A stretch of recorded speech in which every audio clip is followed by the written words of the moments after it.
ये आकाशवाणी रायपुर है। छत्तीसगढ़ी समाचार बुलेटिन के संग स्मिता शर्मा के जय जोहार। अब आप सुनो आज के प्रमुख समाचार। भारत निर्वाचन आयोग 15 ठन राज्य में राज्यसभा के 57 ठन सीट पर चुनाव के करेन घोषणा, जेमा छत्तीसगढ़ के 2 ठन सीट घलो शामिल। मुख्यमंत्री मनरेगा के रोजगार सहायक मन के मानदेय ला बढ़ा के 9,540 रुपया करे के घोषणा करिन और प्रदेश में पाछू 24 घंटा के दौरान हुए आने आने सड़क हादसा में 5 जन बराती मन के मौत हो गए, उन्हें 22 जन घायल हो गए हवे। अब समाचार विस्तार ले।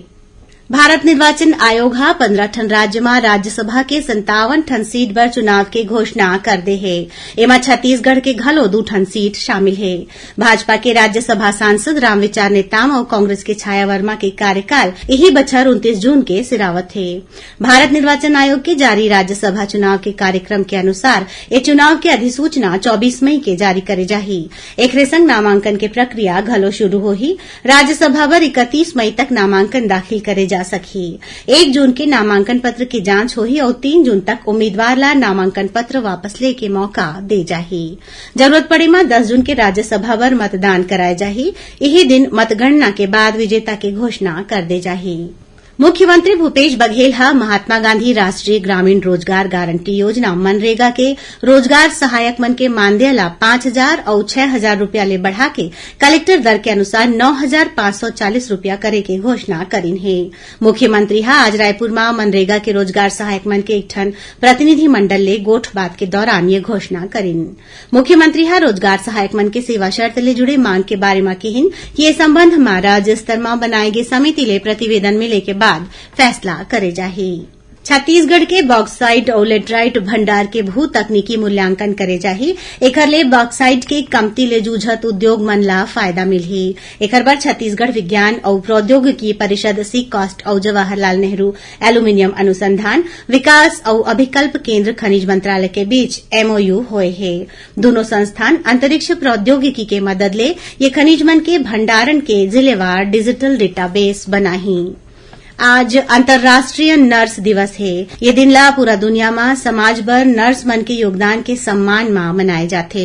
आज आधुनिक नर्सिंग के संस्थापक फ्लोरेंस नाइटिंगेल के जन्मदिन घलो है। प्रधानमंत्री नरेंद्र मोदी लोगन के बीमारी के देखभाल में नर्स मन के योगदान के तारीफ करीन है। एक ठन ट्वीट में ओमन कहिन कि ये उनकर मन के समर्पण और करुणा सीखे के लायक है। छत्तीसगढ़ के मुख्यमंत्री भूपेश बघेल अंतर्राष्ट्रीय नर्स दिवस में सेवा भाव के प्रतिमूर्ति सबो नर्स मन ला बधाई और शुभकामना दीन है। बीजापुर जिला में CRPF और जिला बल के संयुक्त गश्त पार्टी 5 किलो के प्रेशर कुकर IED बरामद करे है। माओवादी मन ये IED ला नेलसनार थाना क्षेत्र के फुंडरी गांव में इंद्रावती नदी में नवा बनत पुलिया के तीर लगाए रहिन। अतिरिक्त पुलिस अधीक्षक डॉक्टर पंकज शुक्ला एकर पुष्टि करत बताइन कि सुरक्षा बल ला नुकसान पहुंचाए बर माओवादी मन ये IED ला लगाए रहिन, जेला BDS की टीम निष्क्रिय कर दीस। राजनांदगांव नगर निगम के महापौर हिमांशु देशमुख आज विपक्ष के हंगामा के बीच बछर 2022-23 के बजट पेश करिन। 465 करोड़ 79 लाख 90 हजार रुपया के अनुमानित बजट में 25 लाख 61 रुपया के घाटा बताए गए हवे।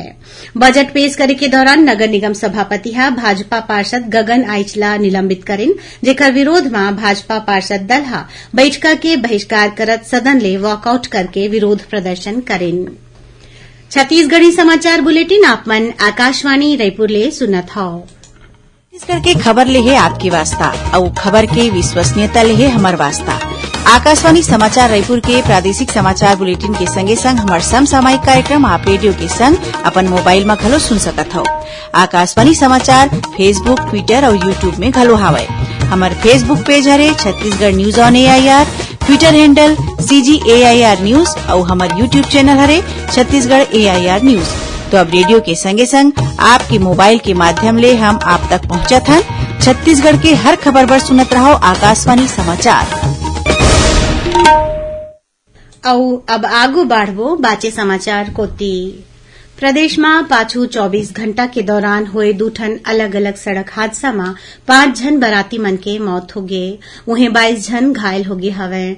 मिले जानकारी के अनुसार राजनांदगांव जिला में पाछू रतिहा बराती मन ले भरे एक ठन गाड़ी के पलटे ले 3 जन मनखे के मौत हो गए, वहीं 16 जन घायल हो गए हवे। घायल मन ला गंडई के सामुदायिक स्वास्थ्य केंद्र में भर्ती कराए गए हवे।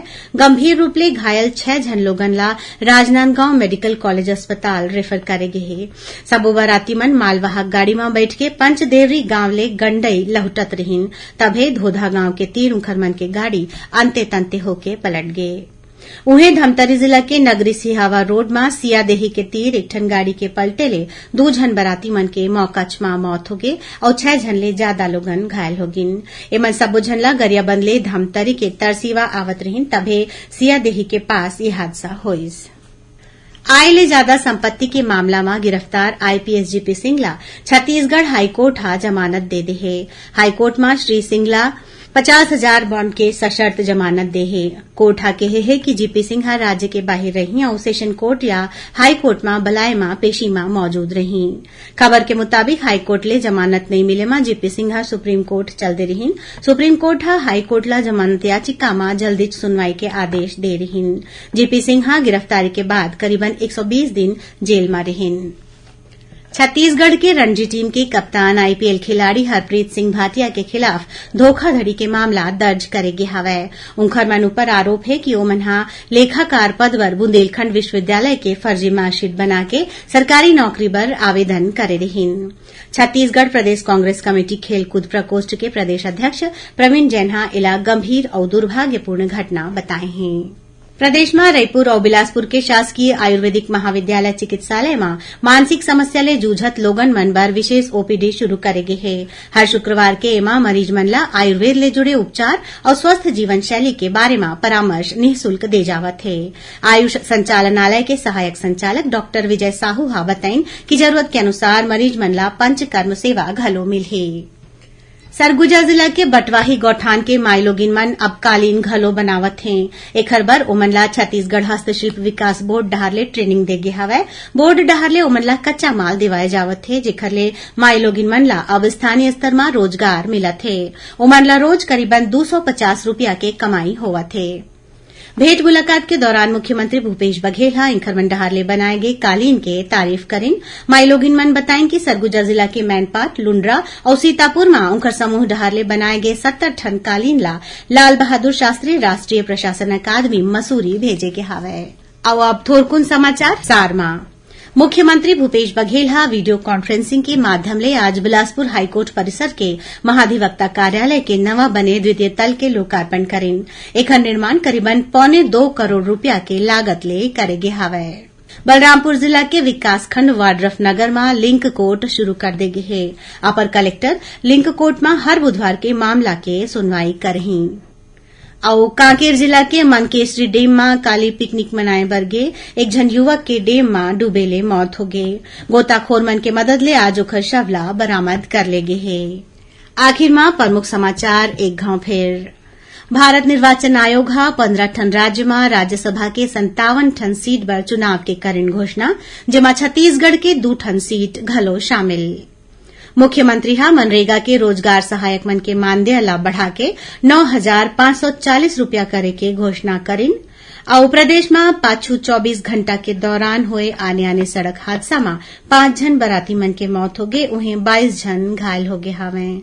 एकरे संग छत्तीसगढ़ी समाचार बुलेटिन इहें सिरावत है। जय जोहार।